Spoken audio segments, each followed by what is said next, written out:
Hello, hello. So the time has come. The cabinet is in. You can see I got a nice maple cabinet. You can see I got the screw gun, I got the saw, I got a piece of plywood right there. I got this padding, which is gonna go on top of the cabinet here for when I sit the tank on top. But what we got here now is the cabinet. Over here is the actual canopy. It has came, it is in. I'm about ready to do a tank transfer. And what we're going to be doing, it's actually going to be like within a week's time. So this is one weekend, and then next weekend I'm going to do the tank transfer. So my plan is to basically, here, let me just take this padding off, take this off. And you can see there's the cutout right there for the drainage and the return. So if this is in the way, I'll move this. But anyways, so we got the cabinet here. This padding that I got it on Amazon, ordered it. It's for aquariums. So I'm gonna just put this on top of here. It's got a sticky back, so I'm gonna stick it back here. So that way the tank sitting on it is just not sitting on the plywood, which it can, but you know, I just want to make sure that the glass is not going to get all scratched up and nothing's going to truly happen to it. So put it on there, we'll slide it in. What I'm going to do with this piece here is, you see the cabinet doors has no hardware. I already ordered some nice handles and a couple little pieces for the canopy top. So I'm going to be putting some handles here. Open this up. Now you see I already placed the sump in here. I'm just getting some ideas, but so that piece of plywood there, I'm going to go ahead and do an enclose this area here and probably this area here. But this area here will probably go up to the sump line here. And this area here will be open because I don't want it to be sealed completely. So I'm pretty much happy with the way the sump is here now. And I'm probably going to just plumb it this way here, have the return coming up here. But what I'm going to do is get the wood cut out. This is my plan. Get everything in there. I want to start plumbing out the sump to the tank. So I'm actually going to take the tank, place it on top. My brother's going to come over here, help me. We're going to lay it on top. And obviously I'm going to move this into the living room. So we're going to move this to the living room area. We're going to get the tank. We're going to place it on top, the padding here. And then I'm just going to start plumbing everything out. So that way everything's plumbed. I'm going to put the return, the M2 in here. It will have the hosing actually not going into the return line at first. It's actually going to go into the overflow chamber. I'm going to have the bulkhead and the drainage lines all plumbed out, but the actual drainage line itself, the piping, it's not going to be in. I'm just gonna, because you can screw it in, screw it out. So it's removable. But I'm just gonna place a smaller version of a pipe, like about probably 2 inches high. That way I can fill in the the overflow chamber to a certain point with some RO water. It's gonna come back down here. So instead of it being drained into this area here, it's just to test out to make sure that there's no leaks from the drainage ports. So when I actually put the bulkhead and the drainage, the barb fittings and everything, I don't want anything to leak. So what it's going to do is just throw back the water into this chamber here, and then this chamber here is going to just, throw back. So it's just a loop to ensure that there's no leaks. Once I know there's no leaks, and then I'll disconnect it from here and I'll put the lines in here and just make sure these are all connected. And that way I can have this plumbed out and ready to go. So that way when I do the actual transfer and take everything out of the old tank, put it into its bins and the containers, it's obviously gonna have salt water and everything in there. I can simply just slide this in place, the return, everything is all connected. So I can actually start filling it with sand and start slowly laying the rocks in, and we can put the water in, and then we can just have it circulating. So that way it's circulating, water's going, it's moving.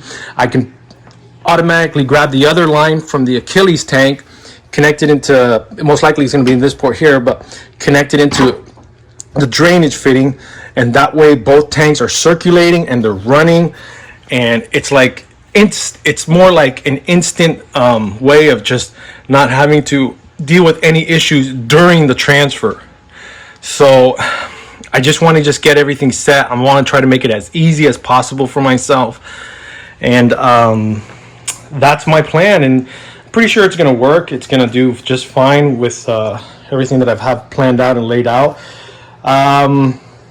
It's going to look awesome. It's going to look awesome. But this is just one part of the process. And I'm just letting you guys know what I'm going to be doing, what the plan is. And on the next video, you're going to see the tank on here, the padding, and you'll see it all plumbed out. And basically, you'll get an idea of what I'm talking about. But for now, I'm just giving you guys a heads up on what I'm going to be doing. And it's going to be nice. I got the GHL computer basically going to be installed here. So I am going to have the controls on this side here. I'm going to have the piece of wood here. But we're going to make sure that we don't have a big old mess of wires. So everything's going to be nice and tight, and it's going to look clean. And yeah, it's going to look nice. It's going to look nice. I may actually put another piece here just to create the hole sockets and stuff, because I don't want to do any drilling in the actual main piece here. It's too much. It's too close of a support on the edge. I don't want to, compromise the support in any way. So I might actually put a piece here, kind of like an upside down L, and that way there's openings here and there's still an opening here, and that way I can create the hole socket, so I can draw lines and draw all the lines in here, so it can just connect into here, and the GHL computer would probably be connected up to here, or it might be like right here, with one of the MP controllers might actually be right here, but I'll just have the wire kind of running over the side and not create a hole or anything and stuff. And then on this side I'll have the dosing units, and the dosing containers will probably be like right here, and that's it. So I'm just trying to plan things out and trying to give you guys an idea of what I'm going to be doing. But overall, things are looking great. I got a guy coming over and stuff to pick up the old sump that I have right there, and he's going to be he wants the tank also. So I'm actually going to give him a piece of coral rock and stuff, a nice big piece. So I got a guy coming over for that, and I already got the boxes of sand. So I even have you can see extra power pack right here. So there's that. I got a box of sand, 2 each. So there's my Carib Sea live sand right there. And you can see I got just a Coral Life Turbo Twist UV sterilizer, 18 watt. So it's a bit bigger than the 9 watt I used to have on the other side. And I just go with something simple. It's a UV light. It's going to do the same thing. Remember, I got the Bubble Magus. There's the Vectra M2. I even have extra dosing containers right here. Here's a pump. So I got my dosing containers right there. So, it's just, I got a lot of extra things. And I got the GHLs and everything in that closet right there. So, yeah. So, and I've already got water going. So I got 1 container being filled up with all the water. I'm going to get 2 more trash bins and have those filled up, and it's just gonna it's a work in progress. So it's gonna come together, guys, and it's gonna look so awesome when it's done.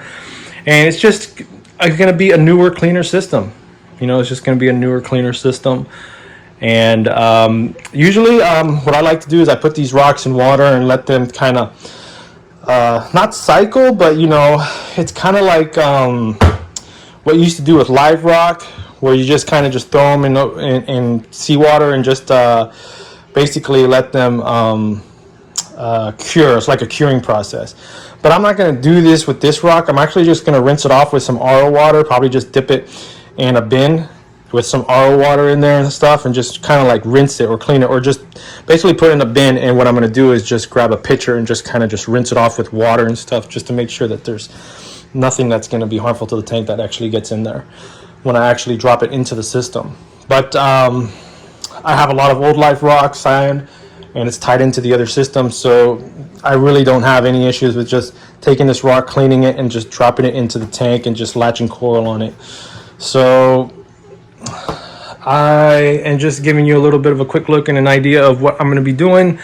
And on the next video, you'll see the tank and everything, and you'll see things plumbed out, and I'll be circulating the water to show you what I'm talking about, just to ensure that there's no leaks going on, because the most important part is this area here. And a big system like that, you know, it's not like a small little frag system like this or whatever. You can kind of fill it and get away with it.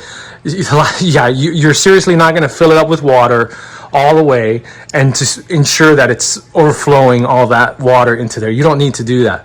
You just need to just take the bulkhead, put a little 2-inch pipe right there on top of it, or whatever size you want, and just fill up some water here, get the return, and just throw the hosing in there, and just have like a closed loop system or whatever, or just having it just, you know, draining here, return there, and just all you're doing is just testing out to make sure that there's no water leaks happening from this area here, because this is the most important part, is the drainage. Last thing you need is drip, drip, drip, drip, drip.